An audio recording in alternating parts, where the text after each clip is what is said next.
Imagine waking up one morning and realizing that the food you ate yesterday might be the last proper meal you will have for several days. There is no supermarket around the corner. There is no refrigerator filled with food.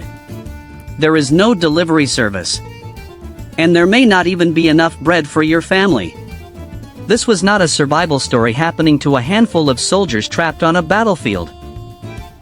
During the Second World War, millions of ordinary civilians experienced shortages, rationing, hunger, and sometimes outright starvation. Families learned to measure food in grams. Children learned that a piece of bread had to last all day. People waited in long lines before sunrise, hoping a shop would still have something left when they reached the counter. Others grew vegetables wherever they could. Some traded clothing for food. Some entered dangerous black markets.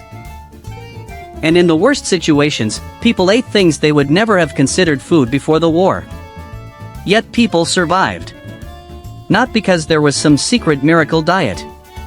They survived through rationing, improvisation, community, gardening, substitution, and extraordinary determination. And some of the most remarkable stories came from places where food almost completely disappeared.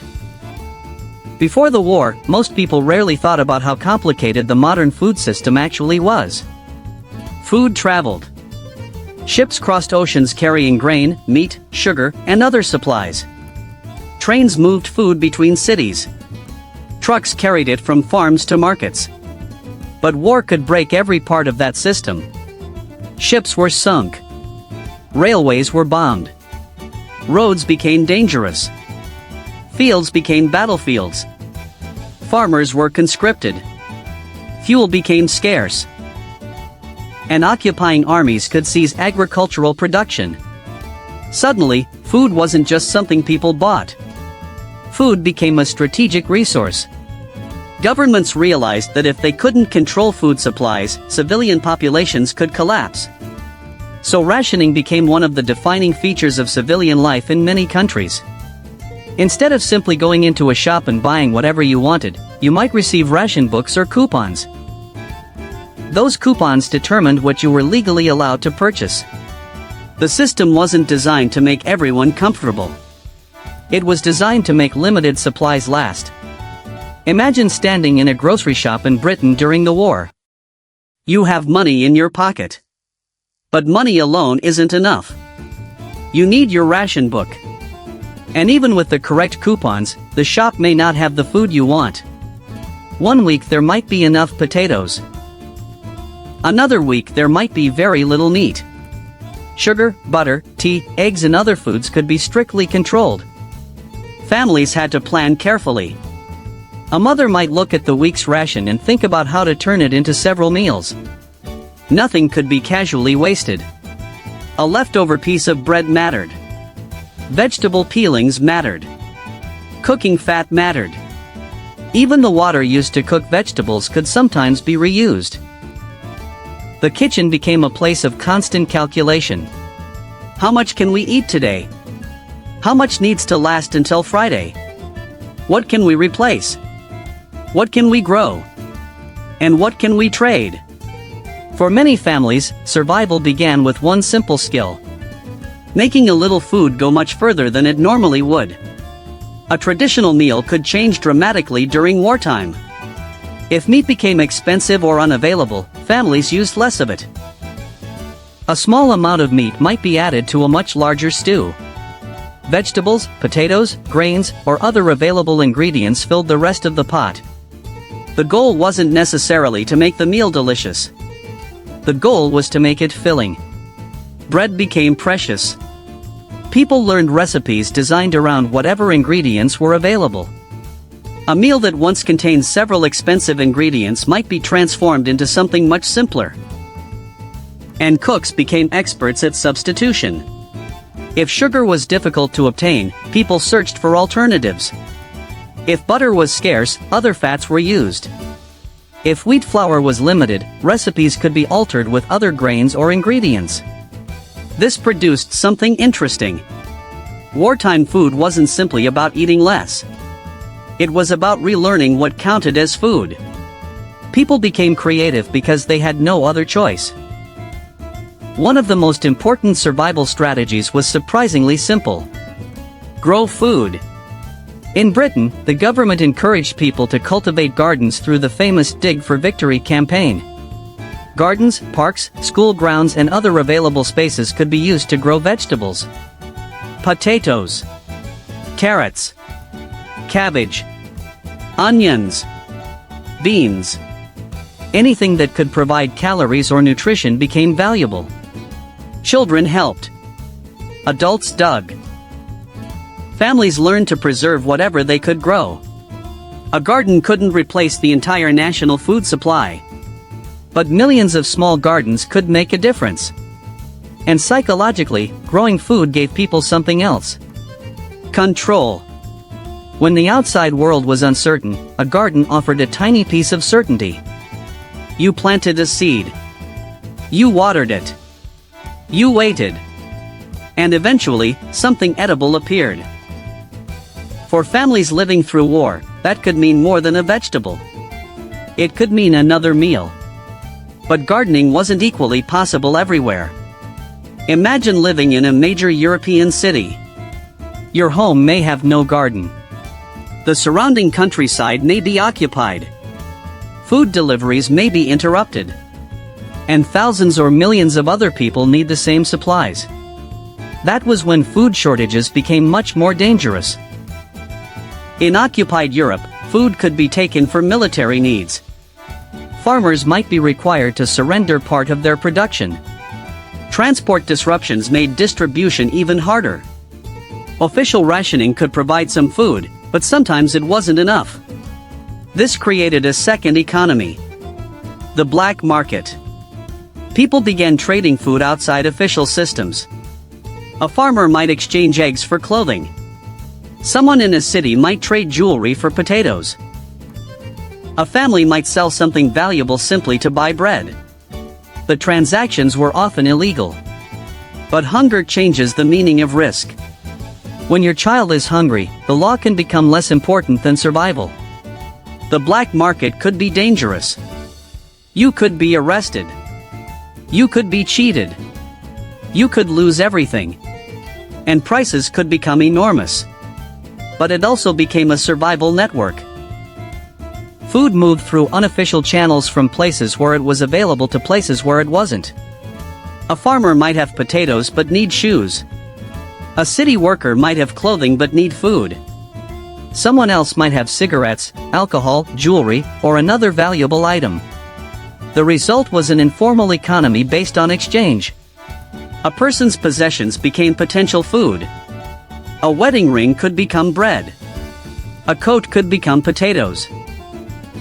A bicycle could become several weeks of supplies. The war changed the value of ordinary objects. Something that had once been sentimental could suddenly have a very practical value. And this was one of the uncomfortable truths of wartime hunger. People weren't only rationing food. They were rationing their lives. But nowhere does the story of civilian hunger become more extreme than the Siege of Leningrad. Beginning in 1941, the city was surrounded by German forces. Food supplies were cut dramatically. Winter arrived. Temperatures fell. And the people inside the city faced an unimaginable crisis. Bread became the center of life. Rations were tiny. People stood in queues in freezing temperatures to receive their daily allocation. There was little fuel. Water became difficult. Transportation collapsed. Factories continued operating. But the city was starving. People became dangerously weak. Some collapsed in the streets. Families searched desperately for anything edible. The winter of 1941-42 became especially devastating. Hundreds of thousands of civilians died during the siege, many from starvation and related causes. Yet the city did not simply stop. People continued working. Bakers continued producing bread. Workers continued operating factories. Medical personnel continued treating patients. Parents continued trying to protect their children. The human ability to continue functioning under conditions that seem impossible is one of the most haunting parts of this story. In Leningrad, bread became more than food. It became survival itself. The daily ration depended on a person's category and circumstances. Workers performing heavy labor generally received more than dependents. But even those amounts could be desperately small. Bread production became a matter of life and death. Ingredients were stretched. Substitutes were used. Every available source of calories mattered. People didn't eat because they were hungry in the ordinary sense. They ate because a small piece of bread could determine whether their body survived another day. And this is one reason photographs and memories from the siege are so difficult to understand from a modern perspective. Today, many people think of bread as an ordinary side dish. For someone trapped inside Leningrad during the worst months of the siege, bread could represent an entire day's chance of survival. Across Europe, people experimented with substitutes. Some substitutes were relatively harmless. Others were unpleasant. And in desperate conditions, people consumed things that had never been considered normal food. Potato peels could be saved. Wild plants could be collected. People experimented with roots, grains, and other available materials. In extreme situations, even animals that people normally would never consider eating became potential sources of food. But there is an important distinction. Not every wartime food story is true. Later stories sometimes exaggerated what people ate. Some popular claims about bizarre wartime foods come from anecdotes rather than strong historical evidence. The reality is already extraordinary enough. People were constantly searching for calories. They learned which plants were edible. They learned how to preserve food. They learned to use every part of an ingredient. And they learned that waste could be dangerous. For children, wartime hunger was particularly difficult. A child might not understand why the adults were worried. They simply knew they were hungry. They might ask when dinner was coming.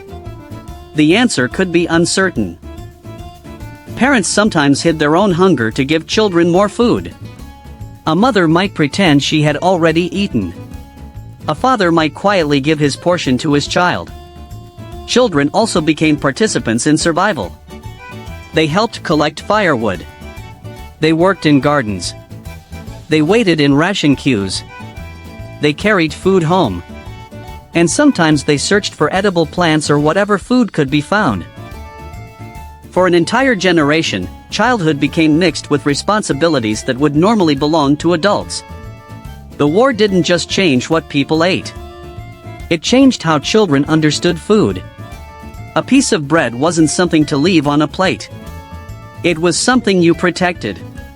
But there is another part of survival that is easy to overlook. People survived together. Neighbors shared information. Families exchanged food.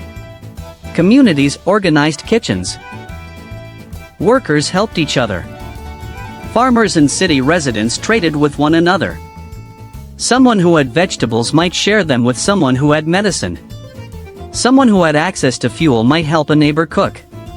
In some places, religious organizations, charities, local authorities and community groups helped distribute food.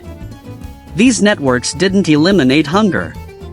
But they could mean the difference between having something to eat and having nothing. War often destroys systems. But humans create new systems when old ones disappear. Sometimes survival wasn't about one heroic individual. It was about a neighborhood quietly helping itself stay alive.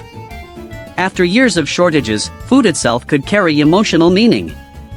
People who had lived through wartime hunger often remembered particular foods for decades.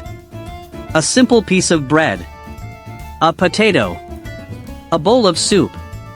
A rare orange. A chocolate bar. Foods that seem ordinary today could become unforgettable.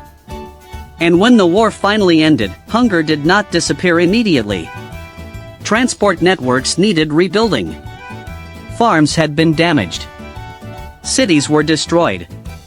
Millions of displaced people needed food. So in many places, rationing continued after the fighting stopped. The end of the war did not mean the immediate return of normal life. For many civilians, recovery would take years. The history of food during World War II isn't really a story about strange recipes. It's a story about adaptation. When food disappeared, people changed how they cooked. When supplies stopped arriving, they grew their own. When money became less useful, they traded possessions. When official systems failed, communities created alternatives. And when hunger became extreme, people discovered just how much the human body and mind could endure. Millions of people survived the Second World War not because they had enough food. They survived because they learned how to make almost nothing become something. A garden became a meal. A ration became a day. A piece of bread became hope. And sometimes, sharing half of what little you had was the reason someone else survived. That may be one of the most important lessons left behind by the ordinary people who lived through World War II.